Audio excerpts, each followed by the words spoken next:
ओ भगवते वासुदेवाय। जय श्री कृष्ण, राधे राधे। आज हम आप सभी को भाद्रपद माह में पड़ने वाली अनंत चतुर्दशी व्रत के बारे में बताएंगे।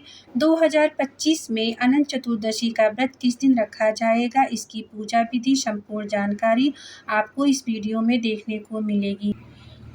उदया तिथि के अनुसार इस बार यह व्रत 6 सितंबर को मनाया जाएगा। इस दिन भगवान विष्णु जी के अनंत रूपों की पूजा के साथ 10 दिनों के गणेश उत्सव का समापन और गणेश प्रतिमा का विसर्जन भी किया जाता है।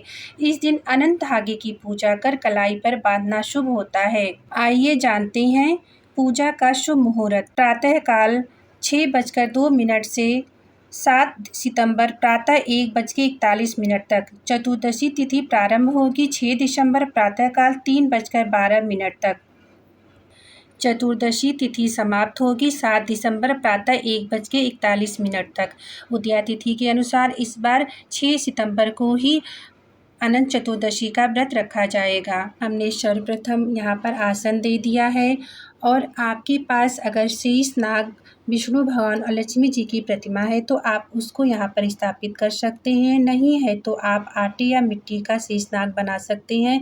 यहाँ पर हमने विष्णु भगवान जी की और लक्ष्मी जी की अलग अलग प्रतिमा थी तो मैंने दोनों को साथ में रख दिया है। सर्वप्रथम हम कलश की स्थापना करेंगे, जिसके लिए हमने यहाँ पर तिल का प्रयोग किया है।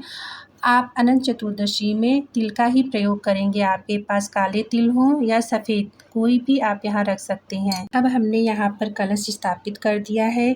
इसके बाद हम कलश में हल्दी की गांठ, सुपारी, लौंग और 1 रुपया का सिक्का और अक्षत पुष्प डालेंगे हम इसमें। इसके बाद हम इसमें तिल की कटोरी रखकर हम दीप प्रज्वलित करेंगे इस पे। उसके बाद हम एक दीप लक्ष्मी जी और विष्णु जी की प्रतिमा के सामने। यहाँ पर हमने देखिए शेष नाग बनाया है, आप आटे या मिट्टी का बना सकते हैं। इनको भी हम यहाँ पर आसन देकर पुष्प का समर्पित करेंगे।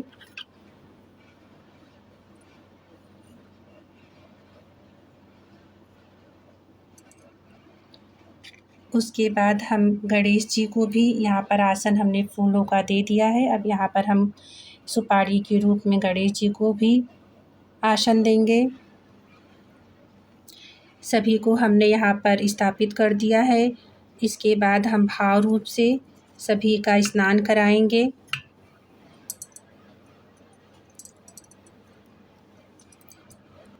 स्नान कराने के बाद सर्वप्रथम हम कुमकुम से, लाल चंदन से हम गणेश जी को तिलक करेंगे। फिर माँ लक्ष्मी जी को भी लाल चंदन लगाएंगे। कलश को भी हम लाल चंदन लगाएंगे। ध्यान दें कि भगवान विष्णु जी को पीला चंदन ही लगाएं, उन्हें पीला चंदन प्रिय है।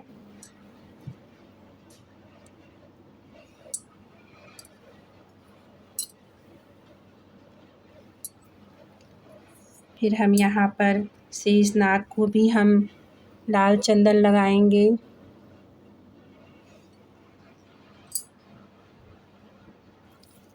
भगवान गणेश जी को हम दूर्वा समर्पित करेंगे, इन्हें दूर्वा अति प्रिय है। पुष्प समर्पित करेंगे। लाल पुष्प हम लक्ष्मी मैया को समर्पित करेंगे। पीला पुष्प हम विष्णु भगवान को समर्पित करेंगे। फिर शेष नाग को भी हम पुष्प समर्पित करेंगे। कलश पर पुष्प समर्पित करेंगे। इसके बाद हम सभी को इत्र लगाएंगे। इस तरह से हमने सभी को पुष्प, दीप सबको समर्पित कर दिया है। इसके बाद हम भगवान को जनेऊ पहनाएंगे, विष्णु भगवान को। ये देखिए पीला जनेऊ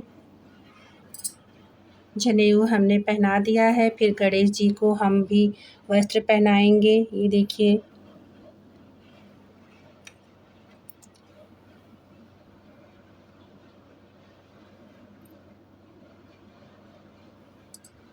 लक्ष्मी मैया को हमने चुन्नी ओढ़ा दी है।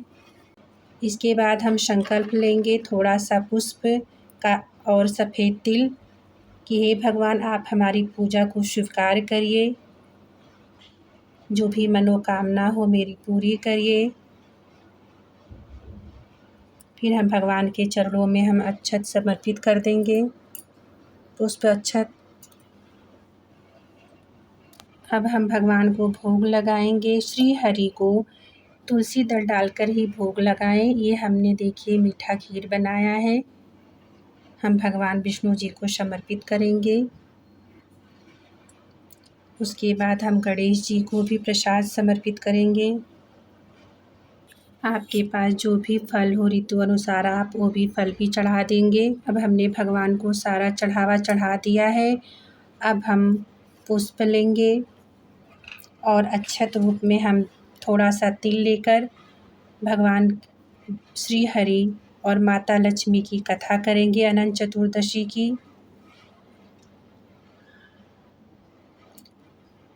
करने के बाद हम इसको भगवान के चरणों में समर्पित कर देंगे। उसके बाद हम फिर आरती करेंगे। हमने ये देखिए 14 गांठ का रक्षा सूत्र बनाया है। आप इसे भी भगवान के सामने समर्पित कर इसकी पूजा अर्चना करेंगे। इस पे पुष्प समर्पित करेंगे। फिर हम इस पे चंदन लगाएंगे। ये 14 सूत्र का गांठ हमें सभी बाधाओं और मुसीबतों से बचाता है, जो भगवान श्री हरि के चरणों में समर्पित कर इसे हम अपने बाजू में बांधते हैं, पुरुष और महिलाएं दोनों लोग। इसके बाद हम भगवान श्री हरि, लक्ष्मी जी और गणेश जी का हम आरती करेंगे भावबंधन से। आरती करने के बाद हम 3 बार आचमन करेंगे। इंद्राय नमः। हमने यहाँ पर दक्षिणा रूप में भगवान को यहाँ पर हम कुछ पैसे समर्पित करेंगी कि हे भगवान जो भी हमारी पूजा में भूल चूक गलती हुई हो उसे क्षमा करिएगा, हमारी पूजा को भावबंधन से स्वीकार करिएगा, अपने सभी भक्तगण की मनोकामना पूरी करिएगा। जय श्री हरि विष्णु।